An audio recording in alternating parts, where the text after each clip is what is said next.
আসসালামু আলাইকুম।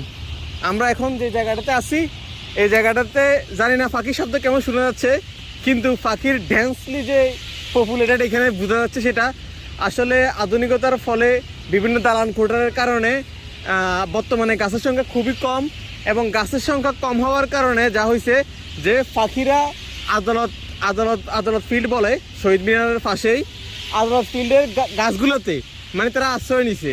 এখন সমস্যা হচ্ছে তারা খুবই মনোরম পরিবেশে আছে, ভালো দেখাচ্ছে, কিন্তু তাদের সমস্যা এক জায়গাতে, সেটা হচ্ছে তারা তাদের পরবর্তী প্রজন্ম মানে পক্ষীকুলটা কি রক্ষা হবে না। গাছে কোনো রকম তারা থাকতে পারে, কিন্তু গাছে বাসা বাঁধার মতো অবস্থা নাই, এত বেশি পাখি একত্র হয়েছে যেটা বলার বাইরে।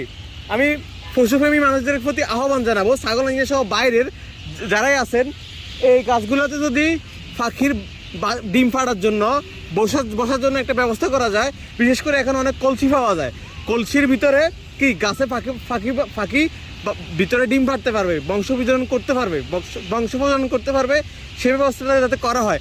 আমার কথা বলতে সমস্যা হচ্ছে, জানি না কতটুকু বুঝতে পারেন, কারণ পাখির যে আওয়াজ, পাখির আওয়াজগুলো যদি আমি একটু বুঝাইতে পারি তাহলে আমার জন্য আরেকটু ভালো হয় বিষয়টা।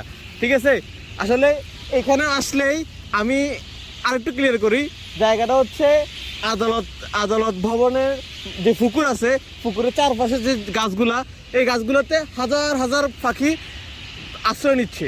সমস্যা হচ্ছে এখানে না, সমস্যা হচ্ছে তাদের পরবর্তী প্রজন্ম নিয়ে।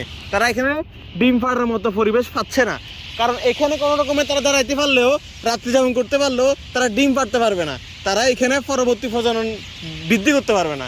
তো আবারও আমি রিকোয়েস্ট জানাবো, যারা পশুপ্রেমী আছেন, পাখিপ্রেমী আছেন, আসেন এদিকে একটু লক্ষ্য করেন, এদিকে কিছু আপনারা বাসা বেঁধে দেন, বিশেষ করে কলসি আছে, গাছের বাসা আছে আধুনিক, সেগুলো এখানে দিয়ে দেন যাতে তারা ডিম পাড়তে পারে। ধন্যবাদ সবাইকে।